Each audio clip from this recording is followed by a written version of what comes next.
What is a home? Is it somewhere to live, or is it an investment opportunity?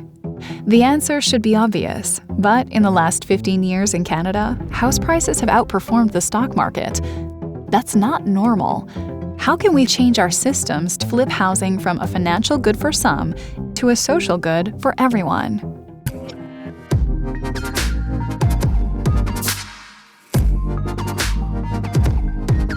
Restrictive land use planning, subsidies for home ownership, historically low interest rates, and large mortgages enabled by loose regulations have fueled inflating home prices. Government policy has prioritized housing as a speculative asset. These measures widen the gap to home ownership, worsening social and economic inequalities, which will then pass to the next generation. It's perfectly reasonable for individual homeowners to want to sell at a high price, but we need to change our systems to discourage the use of people's homes solely as money-making assets. Secondary home transfer tax penalizes people or companies that own multiple properties, whether it's a family cottage or an investment portfolio of dozens of homes. Multiple property owners own 1/3 of all residential properties in Canada, and the top 10% of wealthy owners own a disproportionate share, equal to nearly 25% of the overall value. Increasing these taxes should help prospective homeowners compete with deep-pocketed investors. Flipper disincentives. Property flipping creates artificially high prices and excludes more people from owning a home.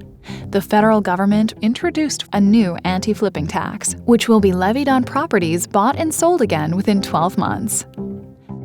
International buyer taxes. BC, followed by Ontario, introduced foreign buyer taxes, and the recent federal budget includes a 2-year ban on new foreign ownership. Foreign buyers remain an easy target, but because they make up a small share of overall ownership, and without policies aimed at domestic investors, questions remain about the effectiveness of these bans. Other policies targeting speculation include vacancy taxes, restrictions on short-term rentals, progressive taxes on high-value properties, or even taxing the collective value of properties held by large institutional investors. Addressing speculative demand alone won't solve the housing crisis. We can increase the supply of market rate and affordable housing and provide greater subsidies for units and individuals. We should preserve unsubsidized affordable housing and improve tenant protections.